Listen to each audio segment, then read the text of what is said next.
Bonsoir et merci de votre fidélité à l'Oula. Il est 19h, c'est l'heure du journal. Voici les titres. Démantèlement par le BCIJ d'une cellule terroriste affiliée à l'État islamique dans la commune rurale de Sidi Zouine, relevant de la région Marrakech-Safi. Il s'agit de 4 présumés extrémistes âgés de 22 à 28 ans.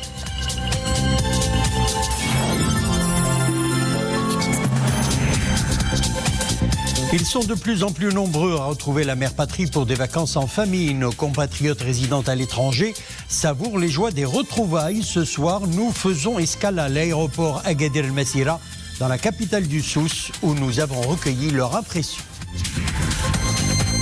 Et puis un petit bain de fraîcheur en fin de journal. Nous irons au cœur des montagnes du Rif, Ashkour, petit village situé à une trentaine de kilomètres de la ville de Chefchaouen. Chaque année, le site est de plus en plus prisé par les visiteurs à la recherche d'un peu de quiétude et de fraîcheur. Démantèlement d'une cellule terroriste affiliée à l'État islamique s'activant dans la région de Marrakech-Safi. Cette opération menée par le Bureau central d'investigation judiciaire tôt ce matin a permis l'arrestation de 4 présumés extrémistes âgés de 22 à 28 ans qui s'activaient dans la commune rurale de développement avec Ahmed Amsmir Imanable. Commune territoriale Sidi Zouine, non loin de Marrakech. Perquisition et ratissage aux premières heures de la matinée. 4 extrémistes, âgés de 22 ans à 28 ans, sont interpellés par les éléments du Bureau central d'investigation judiciaire dans leur domicile. Ils appartiennent à une cellule présumée terroriste affiliée à l'organisation dite État islamique. Les renseignements recueillis indiquent que dans le cadre de ce projet terroriste, le chef de cette cellule ambitionnait de mettre en œuvre les agendas des organisations terroristes internationales pour attaquer des cibles vitales et des sites sécuritaires à l'intérieur du royaume.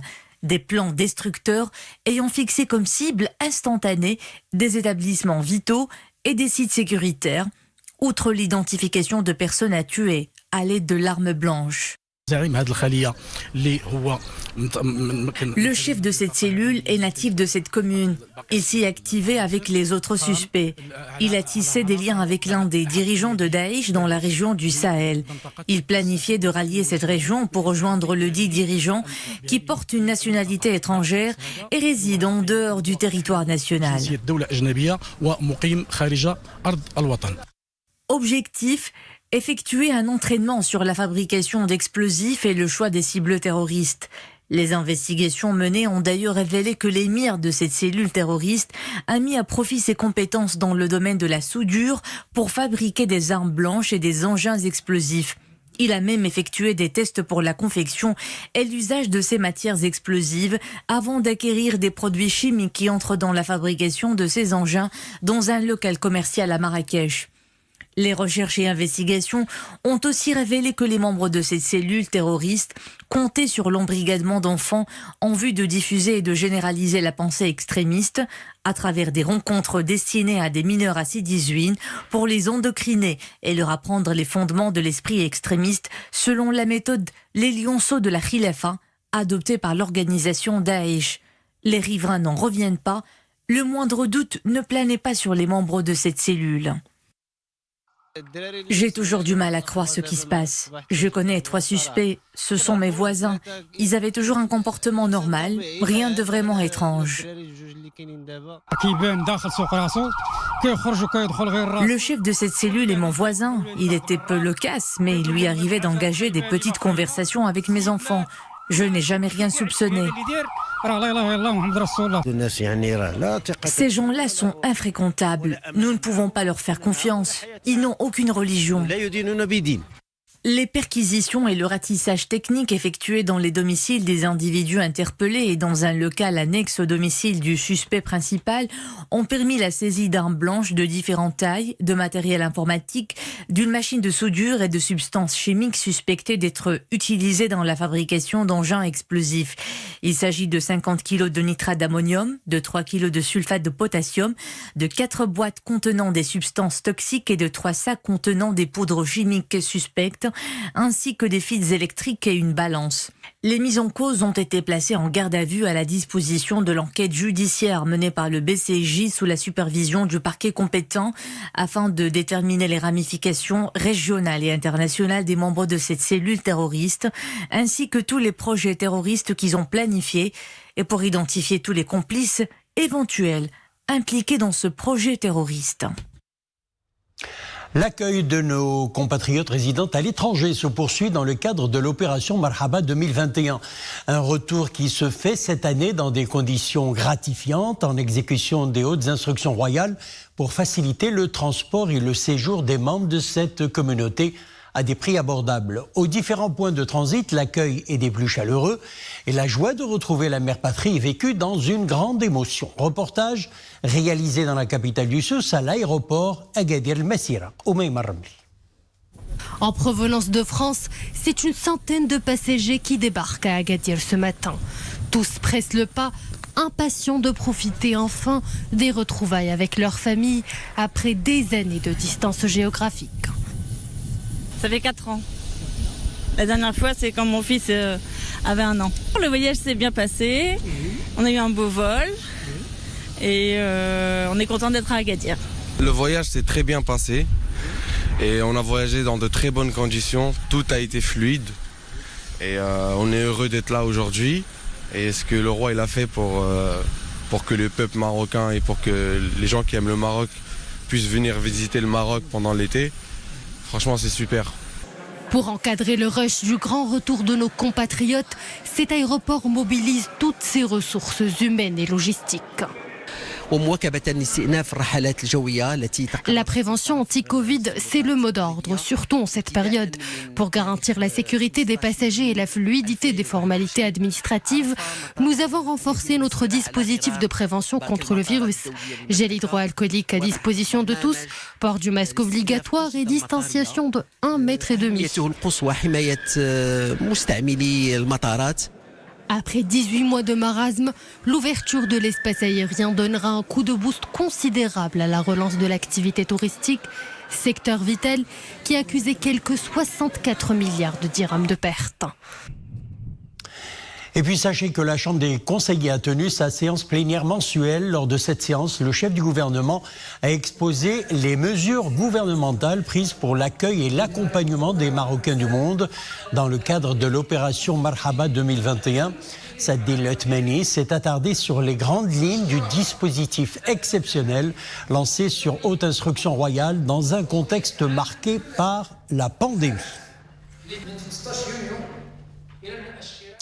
Et rappelons cette mise en garde du ministère de la Santé contre les dangers liés au non-respect des mesures préventives relatives à la Covid-19, notamment après le relâchement considérable observé durant les derniers jours.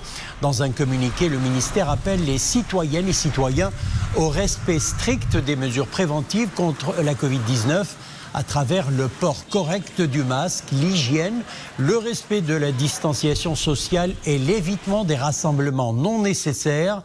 Le relâchement observé dernièrement pourrait entraîner la détérioration de la situation épidémiologique, notamment avec les vacances d'été, le retour des vols internationaux de et vers le Maroc, l'allègement du couvre-feu nocturne et l'approche de Eid al-Adha, ajoute le communiqué.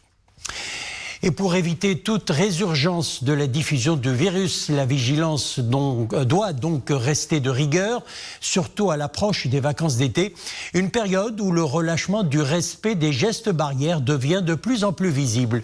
Notre équipe a recueilli quelques réactions à ce sujet. Abdelrahim Filoul, Zakaria Mokhinbillah, Iman Ablo. Ce sont des scènes quasi quotidiennes dans nos cités. Des personnes qui se baladent sans masque de protection ou qui le portent mal. Quant à la distanciation physique, aux oubliettes. Visiblement, la période estivale apporte son lot de relâchement. Certains ont des comportements irresponsables, à croire qu'il n'y a plus de pandémie. Les statistiques montrent pourtant une recrudescence des contaminations dans certaines villes. La vigilance doit être de rigueur.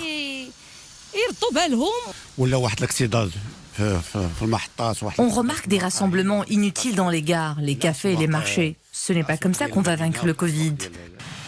Les autorités sanitaires mettent en garde contre le non-respect des mesures barrières en cette période de vacances, Marqué par l'approche de Eid al-Adha, le Covid-19 circule toujours.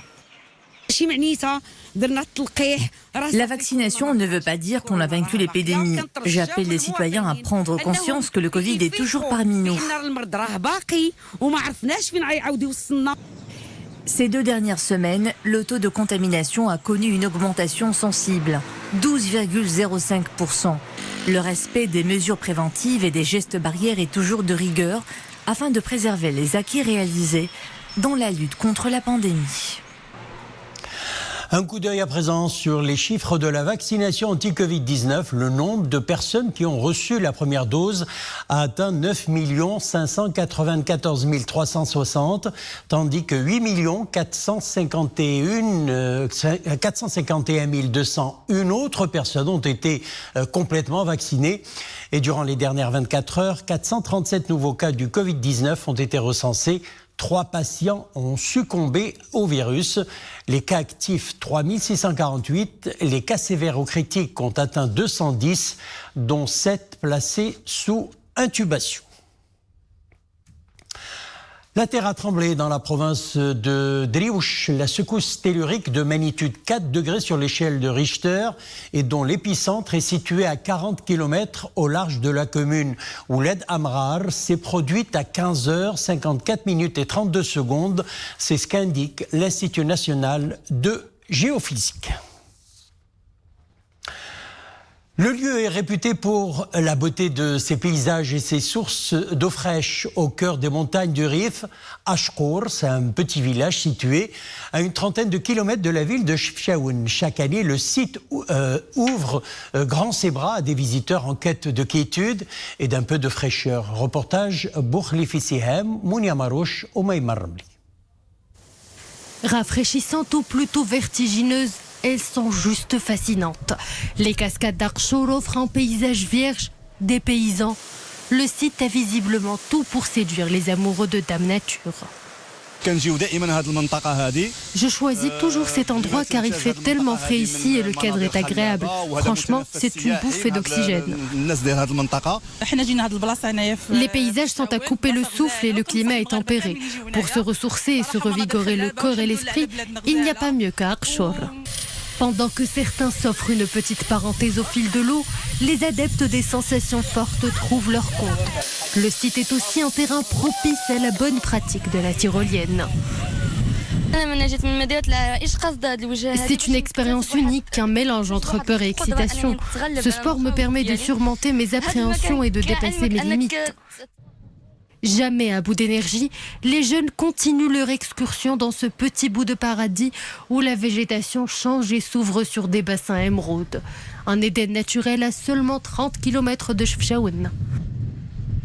Voilà, vous avez rectifié de vous-même, c'est le petit village donc d'Archour dans la province de Chefchaouen. C'est la fin de notre édition, merci de l'avoir suivi.